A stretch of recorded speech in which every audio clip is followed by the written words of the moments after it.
Doctor ortho Ayurvedic oil and capsule, अब दर्द भी घुटने टेकेगा।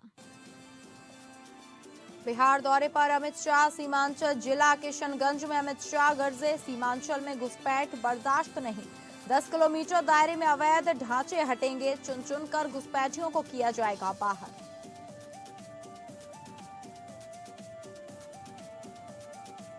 महाराष्ट्र की राजनीति में बड़ी हलचल। एनसीपी की कमान अजित पवार की पत्नी सुनेत्रा पवार को देने पर बनी सहमति, जल्द ही इसकी आधिकारिक घोषणा की संभावना। छत्तीसगढ़ विधानसभा के बजट सत्र में प्रदेश में नशीले पदार्थ की बिक्री को लेकर ध्यानाकर्षण प्रस्ताव। विधायक अजय चंद्राकर ने लाया ध्यानाकर्षण प्रस्ताव। उप मुख्यमंत्री विजय शर्मा ने दिया जवाब, हमारी सरकार में कार्रवाई तेज और कठोर हो रही। झारखंड के बेरमो में रफ्तार का कहर, बाइक की टक्कर से सीआईएसएफ जवान की मौत। हादसे में बाइक सवार 2 युवक भी घायल।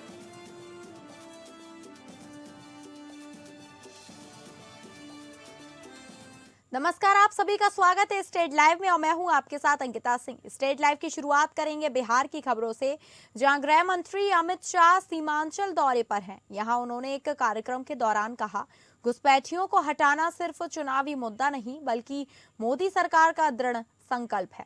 सीमांचल में घुसपैठ बर्दाश्त नहीं, 10 किलोमीटर दायरे में अवैध ढांचे हटेंगे, घुसपैठियों को चुन चुन कर बाहर किया जाएगा। इसके साथ ही गृह मंत्री ने बंगाल में बीजेपी की जीत का दावा भी किया। अपने भाषण के दौरान अमित शाह ने कहा, जिस देश की सीमाएं फेंसिंग से सुरक्षित हैं, वहां निगरानी अपेक्षाकृत आसान होती है, लेकिन खुली सीमा की सुरक्षा चैलेंजिंग होती है। सीमा सुरक्षा को लेकर उन्होंने ये भी कहा, मल्टी लेयर सुरक्षा व्यवस्था, मजबूत इंफॉर्मेशन सिस्टम के साथ स्थानीय लोगों से बातचीत जरूरी है। इसके साथ ही एसएसबी ऑफिसरों को भी तस्करी, सीमा सुरक्षा समेत अन्य आदेश दिए गए हैं। वहीं केंद्रीय गृह मंत्री अमित शाह सीमांचल दौरे के दूसरे दिन गुरुवार को किशनगंज पहुंचे। यहां उन्होंने पूर्व पल्ली स्थित प्राचीन हनुमान मंदिर में विधिवत पूजा अर्चना की। माता गुजरी मेडिकल कॉलेज में रात्रि विश्राम के बाद कड़ी सुरक्षा व्यवस्था के बीच गृह मंत्री मंदिर पहुंचे और देश में सुख शांति व समृद्धि की कामना की। मंदिर के पुरोहित कमलेश झा ने बताया कि उन्होंने श्री शाह को पूरे विधि विधान से पूजा कराई, जिसके बाद उन्होंने प्रसाद भी ग्रहण किया। पूजा के बाद गृह मंत्री काफी प्रसन्नित नजर आए। वहीं भाजपा प्रवक्ता सुबोध महेश्वरी ने बताया कि यह मंदिर करीब 80 साल पुराना है और क्षेत्र में इसकी विशेष धार्मिक मान्यता है। केंद्रीय गृह मंत्री द्वारा यह पूजा किए जाने से स्थानीय लोगों और कार्यकर्ताओं में खासा उत्साह देखा गया।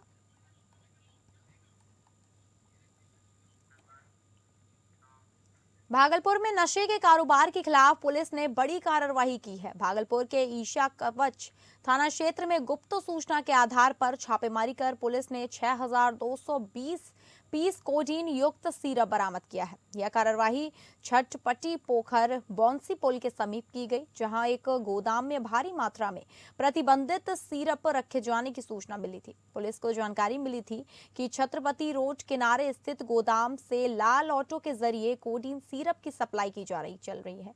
सूचना मिलते ही ईशा कवच थाना पुलिस ने त्वरित कार्रवाई करते हुए गोदाम में छापा मारा। छापेमारी के दौरान बड़ी खेप बरामद की गई, इससे इलाके में हड़कंप मच गया। कार्रवाई के दौरान पुलिस ने मौके से 3 आरोपियों मंटू कुमार, रवि कुमार और ब्रज बिहारी यादव को गिरफ्तार किया है। फिलहाल सभी आरोपियों से पूछताछ जारी है और पुलिस यह पता लगाने में जुटी है कि अवैध नशा नेटवर्क में और कौन कौन लोग शामिल है। पुलिस का कहना है कि पूरे नेटवर्क की कड़ियां खंगाली जा रही हैं।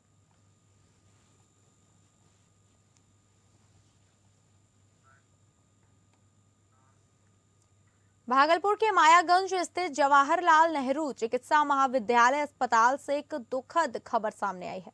झारखंड के गोड्डा टाउन थाना में एएसआई पद पर तैनात अशोक यादव की इलाज के दौरान मौत हो गई। इस घटना के बाद पुलिस विभाग और उनके परिवार में शोक की लहर दौड़ गई है। मिली जानकारी के अनुसार अशोक यादव मूल रूप से आरा के रहने वाले थे। बताया जा रहा है कि रात में टहलने के दौरान अचानक उनका पैर फिसल गया, जिससे वे एक मंजिल से नीचे गिर पड़े। गिरने से उनके सिर में गंभीर चोट आई। घटना के बाद उन्हें पहले गोड्डा के स्थानीय अस्पताल में भर्ती कराया गया, जहां हालत बिगड़ने पर डॉक्टरों ने उन्हें बेहतर इलाज के लिए भागलपुर रेफर कर दिया। मायागंज अस्पताल में डॉक्टरों की टीम ने उनका इलाज किया, लेकिन सिर में गंभीर चोट के कारण उनकी स्थिति नाजुक बनी रही और तमाम प्रयासों के बावजूद इलाज के दौरान उनकी मौत हो गई। इस खबर के मिलते ही परिजनों में कोहराम मच गया। वहीं पुलिस महकमे में भी शोक का माहौल है। सहकर्मियों ने अशोक यादव को कर्तव्यनिष्ठ और मिलनसार अधिकारी बताया। फिलहाल पुलिस द्वारा पूरी कानूनी प्रक्रिया पूरी कर शव को पोस्टमार्टम के लिए परिजनों को सौंपने की तैयारी जारी है।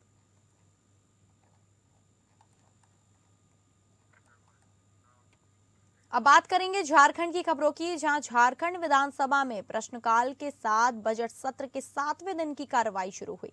इसी बीच सदन परिसर में बजट 2026-27 को लेकर विपक्ष द्वारा लगाए गए कई आरोप पर सत्ता दल कांग्रेस के विधायक राकेश कश्यप ने एपीएन न्यूज से बातचीत में खुलकर जवाब दिया। तो वहीं उन्होंने भाजपा को खुली चुनौती भी दी। कल बजट पर चर्चा के बीच विपक्ष में सदन का बॉयकॉट कर अपनी नाराजगी व्यक्त की थी। हमारे बीच इस वक्त कांग्रेस के केंद्रीय विधायक राजेश कच्छप है, उनसे जानेंगे बजट सत्र में जिस तरीके से आज विपक्ष द्वारा कई तरह के आरोप लगाए गए हैं और ये कहना है कि युवाओं के अगर बात करें तो युवाओं के हित में नहीं लाए गए, ज्यादा से ज्यादा मैया सम्मान योजना पर खर्च किया है सरकार ने और बाकी युवाओं को नजरअंदाज किया है। क्या कहेंगे इस पर? देखिए, भाजपा किसियानी बिल्ली खंबा नोचे वाली कहावत है, तो इसीलिए मैं इस बात को कह रहा हूँ। मैया सम्मान में मात्र 13,000 करोड़ रुपया है। हमारे वित्त मंत्री ने स्पष्ट किया कि 78,000 करोड़ रुपया भी हमारे पास में है और इसमें मैया सम्मान में ये लोग राजनीति खेल खेलने के लिए, गुमराह करने के लिए इस प्रकार। अच्छा, मैया सम्मान का तो विरोध भी कर देना ये लोग, अगर दम है तो विरोध भी कर दे। अच्छा सर, एक सवाल है कि जैसे कि युवाओं के लिए सोचकर विश्वविद्यालय खोले जा रहे हैं, हजारीबाग में कुछ लोगों से बातचीत हुई है, आम जनसंपर्क किया गया कुछ लोगों द्वारा, तो ये उनका कहना था कि विश्वविद्यालय खोले जा रहे हैं, शिक्षण संस्थान खोले जा रहे हैं, लेकिन ये जो शैक्षणिक संसाधन होते हैं उसकी कमी की वजह से छात्रों को पढ़ने में असुविधा हो रही है।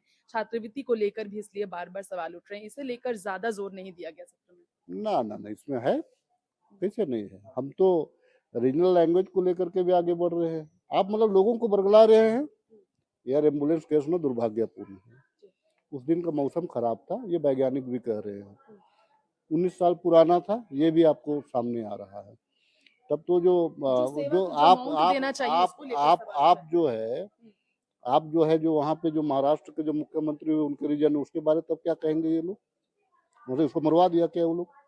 ये भी इसका कह रहे हैं मतलब कि झारखंड में स्वास्थ्य सेवा खराब इसलिए बाहर आप जाना। एयर एम्बुलेंस की बात कर रही थी। झारखंड में तो हम तो रिम्स 2 की भी बात कर रहे हैं ना। वही सर, ये भाजपा के आरोप की भी बात। हम तो कैंसर अस्पताल, कैंसर इलाज की भी बात कर रहे हैं। भाजपा के पास कोई मुद्दा है? नहीं है। तो सुना आपने विपक्ष के कई मुद्दों पर जो सवाल खड़े हुए हैं, विपक्ष के कई जो ज्वलंत मुद्दे हैं उस पर जवाब करारा देते हुए नजर आए कांग्रेस विधायक राजेश कच्छप, जिन्होंने सरकार के बचाव में अपनी बात रखी और विपक्ष को करारा जवाब देते नजर आए। लेकिन जो बजट की बात उन्होंने की, बजट जो पेश हुई, देखना ये होगा धरातल पर जब ये बजट उतरेगी तो ये राज्य हित में किस तरीके से फायदेमंद साबित होता है, चाहे वो युवाओं की बात हो या फिर बाकी सेक्टर की बात हो। फिलहाल हमारे सहयोगी दीपक के साथ एपीएन न्यूज से मैं नमस्कार। झारखंड विधानसभा में पेश किए गए बजट 2026-27 पर चर्चा के बीच सदन में विपक्ष द्वारा कई खामियां निकाली गई और क्षेत्रीय विधायकों द्वारा सत्ता पक्ष से सवाल भी किया गया।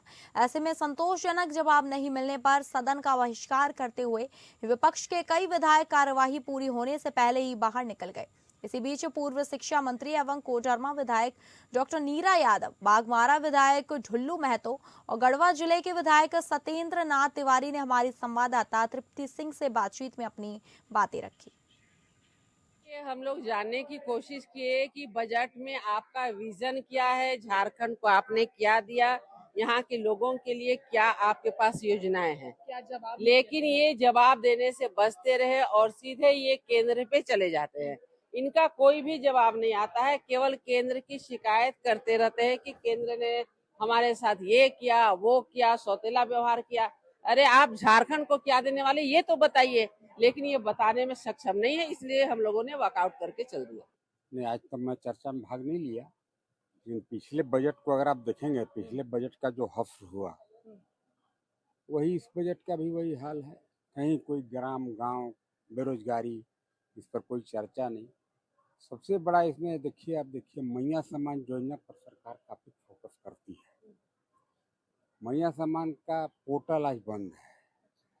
जिन महिलाओं का, जिन बच्चियों का उम्र 18 साल हो गया, जो उस पात्र हैं उस मैया सम्मान योजना का लाभ लें। सर्वोच्च न्यायालय द्वारा मुख्यमंत्री हेमंत सोरेन के खिलाफ केंद्रीय एजेंसी प्रवर्तन निदेशालय की कार्यवाही पर रोक लगाने के फैसले से राज्य की सत्ताधारी पार्टी झारखंड मुक्ति मोर्चा में खुशी का माहौल है।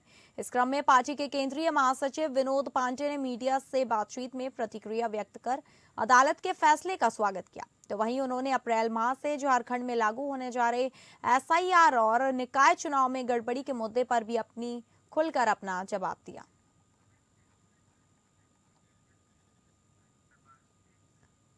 बोकारो के सेक्टर 6 थाना क्षेत्र अंतर्गत सेक्टर 6B स्थित क्वार्टर नंबर 4075 में एक 30 वर्षीय युवक की संदिग्ध परिस्थितियों में फांसी लगाकर मौत का मामला सामने आया है। मृतक की पहचान गौतम कुमार के रूप में हुई है, जो कंस्ट्रक्शन कार्य से जुड़ा हुआ था। प्राप्त जानकारी के अनुसार गौतम कुमार का शव घर में फांसी के फंदे से लटका हुआ पाया गया। हालांकि मृतक के ससुर दीपक प्रजापति ने गंभीर आरोप लगाते हुए कहा कि मृतक के माता-पिता द्वारा ही गौतम की हत्या कर शव को फंदे से लटकाया गया है। मामला सेक्टर 6 थाने में आया है, जहां मृतक के ससुराल पक्ष के द्वारा मृतक के माता-पिता के ऊपर आरोप लगाते हुए लिखित शिकायत दी गई, जिसमें मृतक के माता-पिता के ऊपर द्वारा मृतक की ओर उनकी पत्नी को प्रताड़ित करने का आरोप लगाया गया। पुलिस ने इस मामले को लेकर जांच शुरू कर दी है।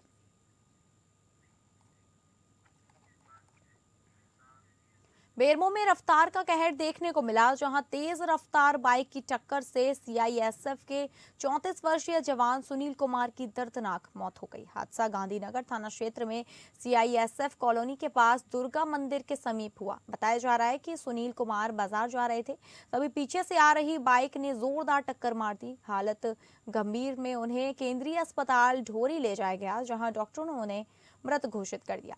हादसे में बाइक सवार 2 युवक भी घायल हुए हैं, जिन्हें पुलिस की निगरानी में इलाज शुरू कराया गया है। सुनील कुमार मूल रूप से औरंगाबाद बिहार के रहने वाले थे और हाल ही में बेरमो के CCL B&K के क्षेत्र में तैनात थे। घटना के बाद जवानों में आक्रोश है और कॉलोनी क्षेत्र में तेज रफ्तार पर रोक लगाने की मांग उठ रही है। फिलहाल पुलिस पूरे मामले की जांच में जुटी है। जहां छत्तीसगढ़ विधानसभा सत्र के तीसरे दिन सदन में विधायक अजय चंद्राकर ने प्रदेश में नशीले पदार्थों की अवैध बिक्री किए जाने को लेकर ध्यानाकर्षण लाया, जिसके जवाब में उप मुख्यमंत्री विजय शर्मा ने कहा कि हमारी सरकार में लगातार कार्रवाई हो रही है। विजय शर्मा ने कहा कि हमारी सरकार में नशीले पदार्थों की खरीदी और बिक्री करने वालों को जेल भेजने के साथ उनके संपत्तियों को जब्त करने के साथ नशीले पदार्थों के नष्टीकरण भी कार्रवाई की जा रही है। विजय शर्मा ने आंकड़ेवार जानकारी देते हुए कि कांग्रेस और उनकी सरकार में कार्रवाई कितना फर्क है। मध्य प्रदेश के पूर्व मुख्यमंत्री राज्यसभा सदस्य दिग्विजय सिंह रायपुर उत्तर के पूर्व विधायक कुलदीप जुनेजा के देवेंद्र नगर स्थित चौराहे पर चाय की चुस्की लेने पहुंचे। उनके साथ छत्तीसगढ़ के नेता प्रतिपक्ष चरणदास महंत एवं उमेश पटेल मौजूद रहे। इस दौरान दिग्विजय सिंह ने चौक पर सिख समाज द्वारा संचालित दवाई की लंगर देख जुनेजा का एवं पूरे सुख समाज की प्रशंसा किया। दिग्विजय सिंह ने पुराने समर्थकों से मुलाकात भी की और पुराने दिनों की याद की।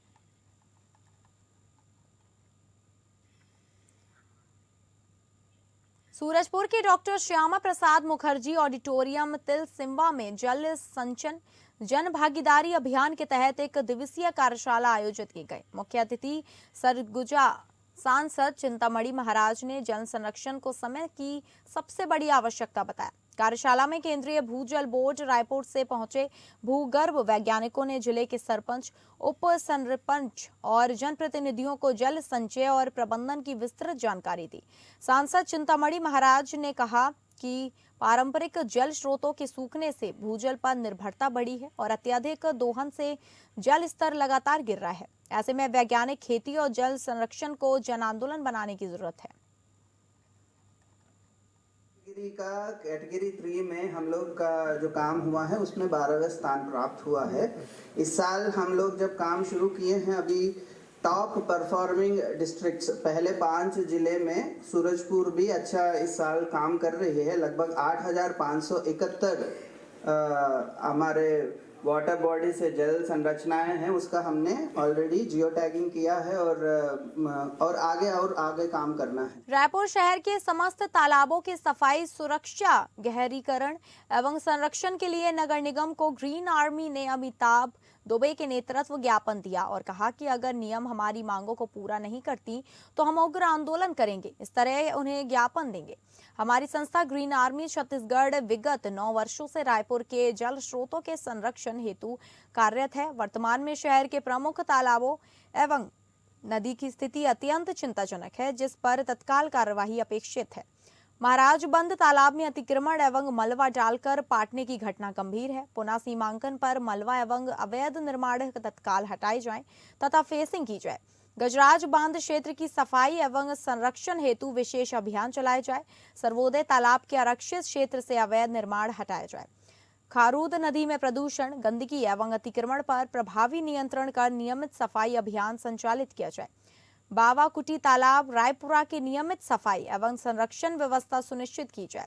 पहलतवा तालाब गोपियापारा की सफाई, सीमांकन एवं संरक्षण हेतु आवश्यक कार्यवाही की जाए। स्वामी विवेकानंद तालाब समता कॉलोनी में नियमित सफाई एवं संरक्षण व्यवस्था सुनिश्चित की जाए। गदही तालाब रायपुरा में सफाई कार्य लंबित है। गार्डन की लाइटें बंद हैं एवं कचरे का ढेरा लगा है, इसे तत्काल सुधारा जाए।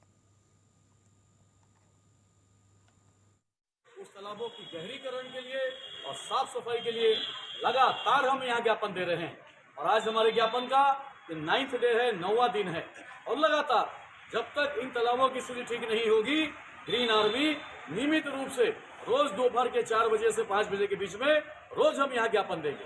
हमारी यही मांग है कि जल ही जीवन है। रायपुर के जितने तालाब हैं उन तालाबों को सही रूप से संरक्षित किया जाए। 230 एकड़ का गजराज बांध तालाब आज भी उपेक्षित है, सेंध लेक के बराबर। महाराजा बंद तालाब जिसमें पूरे नालियों का कचरा लगातार जा रहा है, 100 से 200 ट्रक कचरा वहां मौजूद है। अब रुक करेंगे महाराष्ट्र की खबरों की, जहां महाराष्ट्र की राजनीति में एक बड़ा बदलाव देखने को मिल रहा है। अजित पवार के निधन के बाद उनकी पत्नी सुनेत्रा पवार को एनसीपी में प्रमुख जिम्मेदारी सौंपे जाने की तैयारियां हैं। पार्टी सूत्रों के मुताबिक संगठन की कमान सुनेत्रा पवार को देने पर सहमति बन गई है और जल्द ही इसकी आधिकारिक घोषणा की जा सकती है। अजित पवार के निधन के बाद पार्टी के भीतर नेतृत्व को लेकर मंथन जारी था। वरिष्ठ नेताओं की बैठक में संगठन को मजबूत और एकजुट बनाए रखने के लिए यह फैसला लिया गया। बताया जा रहा है कि माना जा रहा है कि सुनेत्रा पवार को पार्टी का राष्ट्रीय स्तर का पद दिया जा सकता है, जिससे कार्यकर्ताओं में नया संदेश जाएगा। राजनीतिक विशेषज्ञों का कहना है कि यह कदम एनसीपी के लिए सहानुभूति लहर के साथ साथ संगठनात्मक स्थिरता भी ला सकता है। आने वाले दिनों में पार्टी की रणनीति और राजनीतिक दिशा को लेकर और तस्वीर साफ होगी।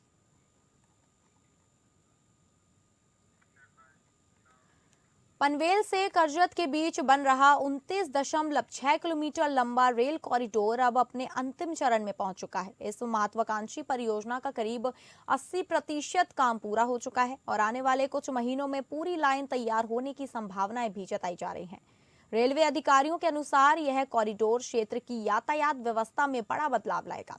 परियोजना पूरी होने के बाद सीआरएस की आवश्यकता जांच और ट्रायल रन किए जाएंगे।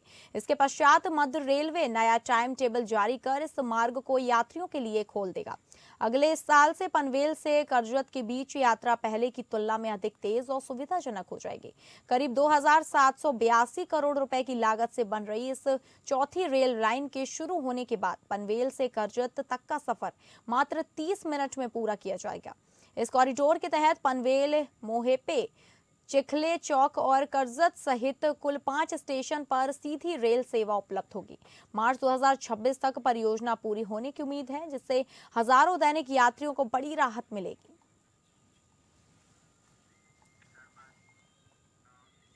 मुंबई से सटे कल्याण रेलवे स्टेशन पर महिला डब्बे में सफर कर रही एक युवती के साथ मारपीट की चौंकाने वाली घटना सामने आई है।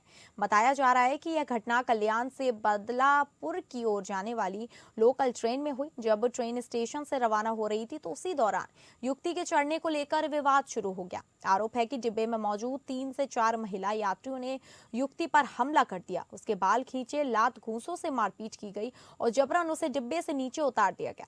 इस पूरी घटना का वीडियो कुछ यात्रियों ने अपने मोबाइल में रिकॉर्ड कर लिया, जो अब सोशल मीडिया पर तेजी से वायरल हो रहा है और उसमें महिलाओं की दबंगई साफ नजर आ रही है। घटना के बाद भारतीय रेलवे प्रशासन और पुलिस ने मौके की जांच शुरू कर दी और वहीं महिलाओं की सुरक्षा को लेकर एक बार फिर सवाल खड़े हो गए। यात्रियों में इस घटना को लेकर रोष है और दोषी महिलाओं के खिलाफ सख्त कार्रवाई की मांग भी की जा रही है।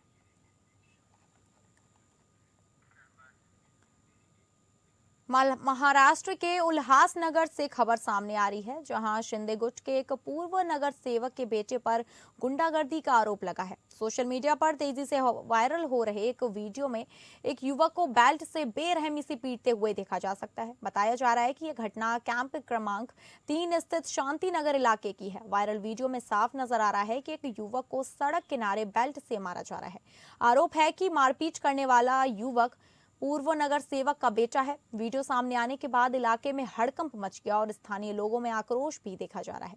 सोशल मीडिया पर लोग सवाल उठा रहे हैं कि क्या रसूखदार परिवारों के खिलाफ समान रूप से कार्रवाई होगी। स्थानीय नागरिकों का कहना है कि यदि यही कृत्य कोई आम व्यक्ति करता तो अब तक पुलिस सख्त कदम उठा चुकी होती। लोगों ने मामले की निष्पक्ष जांच और दोषी के खिलाफ कड़ी कानूनी कार्रवाई की मांग की। फिलहाल पुलिस प्रशासन की ओर से आधिकारिक बयान का इंतजार है और सबकी नजर इस बात पर टिकी है कि वायरल वीडियो के आधार पर आगे कार्रवाई क्या होती है।